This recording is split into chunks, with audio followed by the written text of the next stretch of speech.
Assalamualaikum warahmatullahi wabarakatuh. Halo semuanya, perkenalkan nama saya Ira Maulidia, mahasiswa semester 4 dari program studi Pendidikan Bahasa dan Sastra Indonesia, Fakultas Keguruan dan Ilmu Pendidikan, Universitas Muhammadiyah Profesor Dr. Hamka. Pada video kali ini, saya akan membahas mengenai pendekatan pembelajaran dalam pembelajaran bahasa Indonesia. Yang pertama, kita akan membahas apa sih sebenarnya pendekatan pembelajaran itu. Dan yang kedua, barulah kita akan membahas apa saja pendekatan pembelajaran dalam pembelajaran bahasa Indonesia. Namun, pada video kali ini, pendekatan hanya dibatasi pada 4 pendekatan, yakni pendekatan whole language, pendekatan komunikatif, pendekatan integratif, dan pendekatan kontekstual. Langsung saja kita mulai pembahasannya. Nah, yang pertama, di sini kita akan membahas apa sih pengertian dari pendekatan pembelajaran. Kata pendekatan berasal dari bahasa Inggris, yakni approach, yang berarti jalan, tindakan mendekati, atau penghampiran. Rahmadi menyatakan dalam ASI tahun 2015 bahwa pendekatan merupakan jalan atau arah yang ditempuh oleh guru atau siswa dalam mencapai tujuan pembelajaran yang dilihat dari cara materi itu disampaikan. Sedangkan kata pembelajaran merupakan terjemahan dari kata instruction yang berarti pengajaran atau pembelajaran.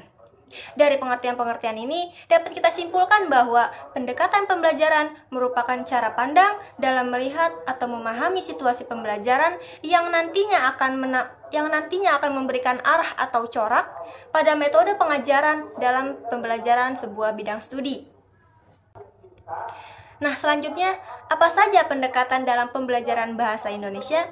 Yang pertama, ada pendekatan whole language, yang kedua ada pendekatan komunikatif, yang ketiga ada pendekatan integratif, dan yang keempat ada pendekatan kontekstual. Yang pertama ada pendekatan whole language. Pendekatan ini merupakan sebuah pendekatan pembelajaran bahasa yang menyajikan pembelajaran bahasa secara utuh atau tidak terpisah-pisah, di mana pengajaran keterampilan berbahasa dengan komponen bahasa seperti tata bahasa dan kosakata disajikan secara utuh dalam situasi yang nyata. Jadi, seorang guru yang menggunakan pendekatan ini perlu mengintegrasikan berbagai komponen bahasa dengan keterampilan berbahasa yang ada. Contoh, pembelajaran penggunaan tanda baca dapat diberikan bersamaan dengan keterampilan menulis. Begitu pula pembelajaran membaca dapat diberikan bersamaan dengan keterampilan berbicara. Selanjutnya, ciri-ciri kelas yang menggunakan pendekatan whole language.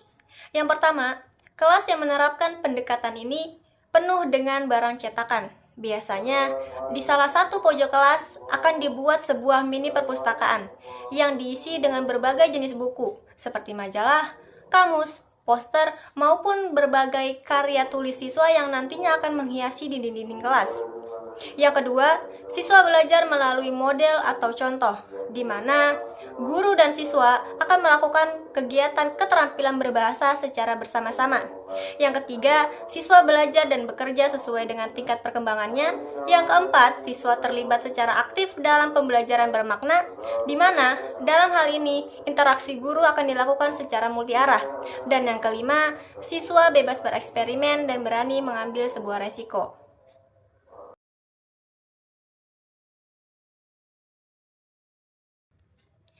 Yang kedua, pendekatan komunikatif. Pendekatan komunikatif mengarahkan pengajaran bahasa pada tujuan pengajaran yang mementingkan fungsi bahasa sebagai alat komunikasi. Pendekatan komunikatif merupakan sebuah pendekatan yang bertujuan untuk membuat kompetensi komunikatif sebagai tujuan pembelajaran bahasa. Juga mengembangkan pembelajaran 4 keterampilan berbahasa, yakni menulis, membaca, menyimak, dan berbicara. Oleh karena itu, pendekatan komunikatif dalam pembelajaran bahasa Indonesia memfokuskan atau mengarahkan pada keterampilan siswa dalam mengimplementasikan fungsi bahasa sebagai komunikasi dalam pembelajaran. Tidak hanya komunikasi secara lisan, tetapi juga komunikasi secara tertulis. Maka, pengajaran dalam menulis juga harus diarahkan pada penggunaan bahasa sebagai alat komunikasi dalam kehidupan sehari-hari. Pendekatan komunikatif bercirikan dengan adanya kegiatan komunikatif fungsional dan dengan adanya kegiatan yang sifatnya interaksi sosial, seperti diadakannya sebuah dialog atau bermain peran, diadakannya sebuah cerita singkat, diadakannya diskusi maupun debat yang nantinya akan menunjang siswa dalam penggunaan bahasa sebagai alat komunikasi. Yang ketiga, pendekatan integratif. Jika dilihat dari namanya, integratif berasal dari kata integrasi, yang berarti memadukan atau menyatukan dua hal atau lebih. Maka, pendekatan integratif dapat diartikan sebagai pendekatan yang menyatukan beberapa aspek dalam suatu proses. Pendekatan integratif dibagi menjadi interbidang studi dan antarbidang studi. Integratif interbidang studi berarti memadukan berbagai aspek komponen dalam satu bidang studi.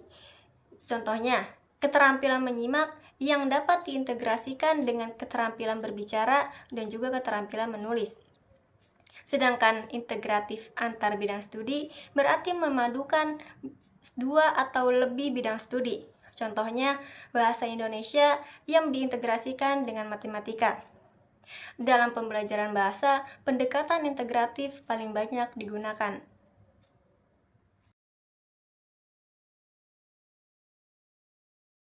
Dan yang terakhir, pendekatan kontekstual. Kontekstual adalah kaidah yang dibentuk berdasarkan maksud kontekstual itu sendiri, yang seharusnya mampu membawa siswa ke pembelajaran isi dan konsep yang berkenaan atau relevan bagi siswa, juga memberi makna dalam kehidupan sehari-hari mereka.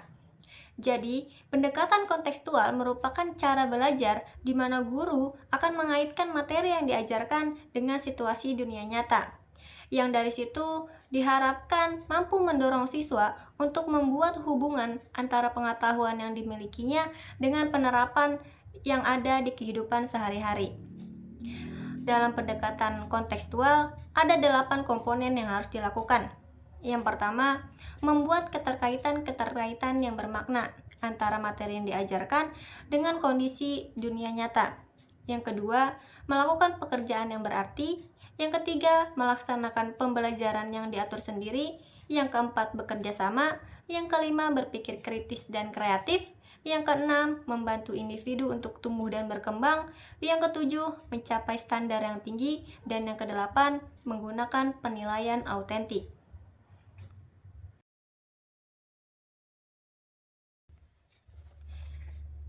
Baik, segitu saja yang dapat saya sampaikan.